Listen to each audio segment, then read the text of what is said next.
It's tax time. Today I'm going to show you the top 4 tax saving strategies that I found for real estate investors to maximize your deductions and maximize your refund this year. All right guys, so let's get right into it. Now, thankfully you've chosen to be in one of the highest tax advantage classes in the entire country, being a real estate investor, and I'm going to show you exactly how you can do that in effect. So I painstakingly read about 2 or 3 tax saving books for you on saving taxes from Bigger Pockets Publishing and things like that. You know, simple strategies, advanced strategies, a lot of, cool stuff, and basically boiled it down to these 4 main tips that will help you save more money. So tip number 1 is, like any business, you can write off expenses. So those include, for instance, driving in your car, miles driven, gas for your car repairs, things like that. Like if you have to go look at deals, you can write off softwares, write off advertising, write off a lot of that kind of stuff, just general business expenses that, you do in your day-to-day real estate business. I did actually learn that you can write off portions of your vehicle. So even if you have a personal vehicle that you use for real estate, what you can actually do is you can either count your miles, right, and track your miles and write those off, the miles driven for real estate, or you can ballpark it and you can basically take the total miles that you drove for the entire year and then figure out the percentage you used the vehicle for real estate, and then you can actually write off that percentage of all those miles, right? And you can actually write off that percentage of all of the car repairs and maintenance you did to the vehicle as well. So that can be big for a lot of people, especially if you're driving an expensive vehicle. And with that, make sure you're tracking all of your expenses, and hopefully as soon as you incur them, and make sure you have receipts, guys. If you ever do get audited, God forbid, you're gonna need to have a receipt for that expense, or they will throw it out. Basically with the IRS, you're guilty till proven innocent, so you must be able to prove your expenses with receipts. So make sure whatever software you're using, you're tracking those receipts, guys. It's critically important if you ever get audited. Okay guys, tip number 2, most of you will be financing your properties with a mortgage or something like that, and you can actually write off a large portion of that mortgage every single month, guys. A mortgage is usually made up of 4 parts. You've got principal, which is the actual money that you're paying, the value you're putting back into your property in terms of equity. You've got the interest, which is the fee you're paying to the bank for borrowing that money. And then you have taxes and insurance. So taxes, these are personal property taxes, which is the taxes for basically owning that piece of real estate. And then you have insurance, which is hazard insurance, which is basically insuring the property against damage from like fires and things like that. So you could actually write off 3 of those components. You can write off the interest on the loan, on your mortgage payment every month. You can write off the property taxes. Yeah, you can write taxes off of your taxes. Basically what that's for is so you're not getting double taxed. You're not having to pay property taxes and then having to pay taxes on that money again. So you can write off your property taxes and you can write off your hazard insurance. If you have other fees on that property as well, like HOA expenses, flood insurance, maybe auxiliary things that most, maybe special properties do, you can write all those things off as well. So basically everything but the principal you can write off, because the principal is actually going back and you're getting that value. But you don't actually get taxed on that money, which is great, until you actually, sell the property or something like that. And that, guys, is another great reason why you want to finance your property, because of the tax savings with leverage and with being able to write a lot of that stuff off, like the mortgage interest. Hey guys, if you like that tip, please hit that like button down below. That's all I ask for this. It really helps out the channel, helping me grow to reach and help more people. Thanks.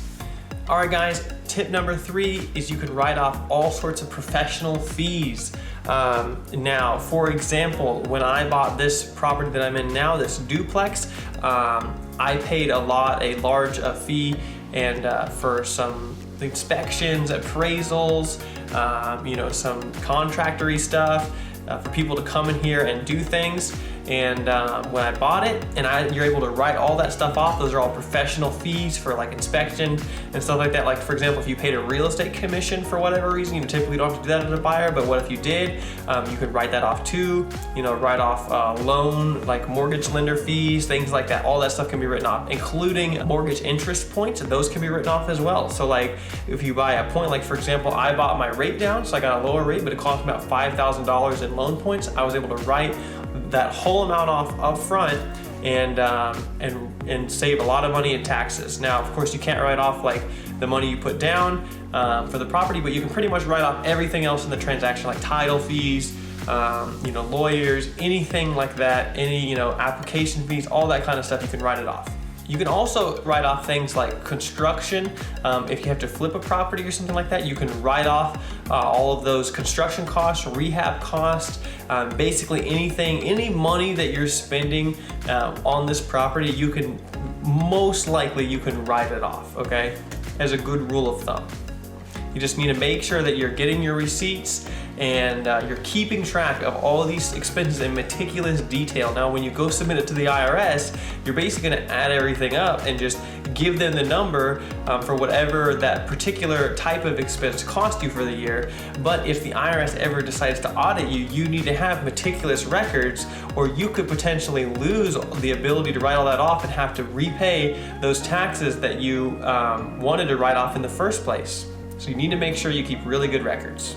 Okay guys, now one of your biggest write-offs, and this really super duper easy to take, is depreciation. So most residential property and anything that's residential is written off over 27.5 years. So basically it's super duper easy. All you do is take your purchase price and then somehow you divide out the actual value of the building and then the value of the land, right? So you basically take your purchase price minus the value of the land, and then whatever the value of the property is at that point, you then can divide that by 27.5 years, and you can write off a portion of that value every single year in depreciation. Now, be cautioned. You're actually required to take depreciation by the government. You need to take that deduction, right? But do keep in mind that when you go to sell your property, the depreciation will actually lower your tax base, so that way that actually creates a difference between the sale price and what the value of the property actually is. So you could pay more taxes. You'll basically have to pay those taxes back. But if you want to buy and hold for a long time, or just basically, it's a good deal, guys, because you're going to take a deduction now. You can use more money to buy more real estate and make more money, guys. Okay, that's the fourth tip, but there's a couple little bonus things I want to tell you about, all right? So if you're a W-2 employee, you work a normal job, which is probably most of you, and you're trying to get into real estate on the side, you can actually write off if for some reason your properties are taking a loss. Like for example, I just bought this property late last year, and because of all the expenses that I incurred buying it, I actually took a paper loss in the first year of quite a large sum and was able to reduce my tax burden. I took those losses on the property initially and was able to apply those against my W-2 income from my job and write it off against that income. So saving me not only money on that, but saving me money in the negative on my other income from other jobs. So you can actually do that. You can write off up to 25% of your W-2 income, up to $100,000, guys. So like say you made $50,000, or say you made $40,000, guys, you're able to actually write off 10,000 of that with losses from your real estate. And so you can very significantly reduce your taxes this way. Another thing, if you get above $100,000 and between 100 and 150, it's like about 50% of that, up to 150 where you can no longer take that deduction. You can no longer deduct your real estate expenses off of your W-2 income. So extra super bonus tip, if you happen to be what's called a real estate professional. So this is a very vague definition, but it just essentially means that you are spending at least 750 hours a year and the majority of your time in some way involved in the transaction or construction or anything involved in real estate. You can take what's called real estate professional status, and then you're able to actually write off losses against all of your income, and all of those limitations disappear, guys.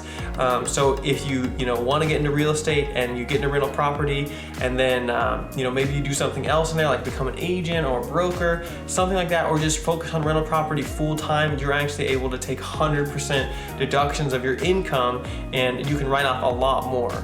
And guys, keep in mind that for every $3 you're able to write off, you're basically saving $1 in taxes or more, depending on your tax bracket. But that's probably a good rule of thumb, is about 1 to 3.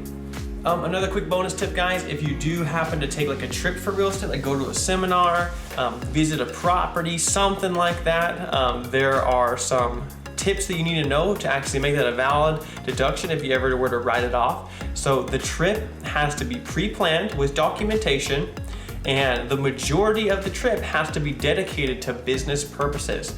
So a common strategy that people use is, I don't know exactly what it's called, but travel days count as business days as well. So for example, say I wanted to go somewhere, over a weekend, attend a seminar, but I wanted to kind of have a vacation as well. So what I could do is, like, the seminar's on Friday, right? So I could leave Thursday, attend the seminar on Friday, Saturday and Sunday I could just chill out, relax, not do business, and then go back on Monday. And because it was a 5-day trip with travel days, and 3 of those days were business days, then I can write the whole trip off as a business expense. And you gotta make sure that you are writing off your, you can't write off leisure things that aren't really related, but like your hotel, everything like that, and the vehicle or the travel expenses and things, you could definitely write those off. So guys, I hope you enjoyed these tips. If you like that, please subscribe down below. Hit the like button. I really appreciate it. And I will see you in the next chapter.